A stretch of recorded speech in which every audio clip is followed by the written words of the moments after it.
నమస్కారం. నా పేరు కమ్మంబాటి కృష్ణ, ఆమ్ ఆద్మీ. ఏదైతే మనం చూస్తున్నాం బీజేపీ వాళ్ళు చేస్తున్న దరిద్రపు రాజకీయాలు, నీచమైన నికృష్టమైన రాజకీయాలు ఏవైతే ఉన్నాయో వాళ్ళు ఒకటే టార్గెట్ పెట్టుకున్నారు. ఆమ్ ఆద్మీ పార్టీని ఏదో రకంగా భూస్థాపితం చేయాలి, ఏదో రకంగా సర్వనాశనం చేయాలి. వాళ్ళ ఫస్ట్ ఎజెండా లిక్కర్ స్కామ్ అని చెప్పేసి బోగస్ మాటలు చెప్పి, బోగస్ అబద్ధాలు చెప్పి ఈరోజు ఢిల్లీలో గెలవగలిగారు. లేనిపోయిన అబద్ధాలన్నీ చెప్పటం, ఢిల్లీలో గెలిచారు.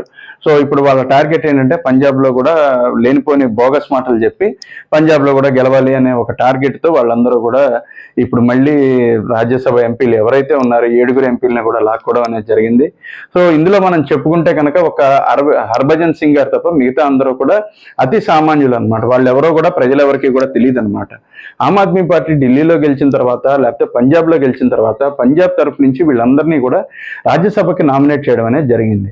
ఈ పార్టీ కష్టకాలంలో ఉన్నప్పుడు తెలుగు ప్రజలందరూ కూడా ఆలోచించాలి. రాజకీయాలు బీజేపీ వాళ్ళు ఎంత నీచమైన రాజకీయాలు చేస్తున్నారో ఆలోచించాలి.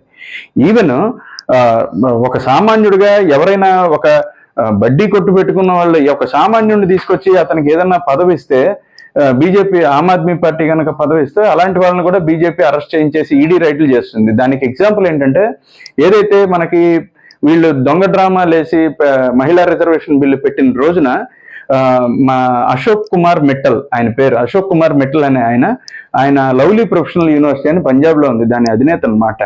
ఆ లవ్లీ ప్రొఫెషనల్ యూనివర్సిటీ మీద ఈడీ రైట్స్ అనేవి జరిగినాయి అనమాట. సో ఈడీ రైట్స్ జరిగిన ఆ ఈడీ రైట్స్కి కారణం ఆ ఈడీ రైట్ జరగటం వల్లే ఆయన ఈరోజు మళ్ళీ ఆయన కూడా బీజేపీలో జాయిన్ అవడం అనేది జరిగింది. కేసీఆర్ గారు అంతకు ముందర చెప్పారు కదా వాషింగ్ పౌడర్ నిర్మా అని. సో అదే టైప్లో కూడా ఈరోజు ఆయన కూడా బీజేపీలో చేరిపోవడం అనేది జరిగింది.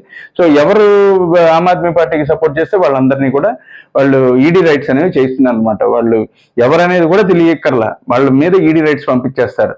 ఈవెన్ రోడ్డు మీద బెచ్చమెత్తుకునేవాడు ఆమ్ ఆద్మీ పార్టీకి సపోర్ట్ చేస్తున్నాడన్నా కూడా వాళ్ళ మీదకి ఈడీ రైట్స్ అనేది, ఈడీ పరువు తీసేసి వాళ్ళ మీదకి ఈడీ రైట్స్ అనేవి చేసేస్తారనమాట. సో ఇంత నీచమైన రాజకీయాలు ఈరోజు బీజేపీ వాళ్ళు చేస్తున్నారు. సో ప్రజలందరూ కూడా, ఆమ్ ఆద్మీ ప్రజలందరూ కూడా గుర్తించండి. రాఘవ్ చద్దా గారు దీనికి నాయకత్వం వహిస్తున్నారు ఆమ్ ఆద్మీ పార్టీని సర్వనాశనం చేయడానికి. రాఘవ్ చద్దా గారు పార్టీ కష్టకాలంలో ఉన్నప్పుడు, పార్టీ ముఖ్య నేతలందరూ అరెస్ట్ అయినప్పుడు ఏ రోజు కూడా ఆయన పార్టీకి సపోర్ట్ చేయలే. పార్టీకి సపోర్ట్ చేస్తూ మాట్లాడాలి, ఇది అన్యాయం అని చెప్పి బీజేపీ ఎగైనెస్ట్ గా ఏ రోజు కూడా మాట్లాడలే. సో ఈ రోజు ఆయన నీతి వాక్యాల గురించి 15 ఏళ్ల నుంచి ఈయన పార్టీని మోస్తున్నాడు. ఈయన ఎక్కడున్నాడో కూడా ఎవరికి తెలియదు.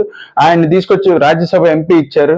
సో ఇంత దారుణమైన వాళ్ళని దయచేసి కేజ్రీవాల్ గారు ఇప్పటికైనా సరే నమ్మకుండా ఉండాలని చెప్పేసి ఈ సందర్భంగా నేను కోరుకుంటూ, ఆంధ్రప్రదేశ్ ప్రజలందరికీ కూడా ఇది ఒక ఇన్ఫర్మేషన్ అనమాట, ఇది ఒక విషయం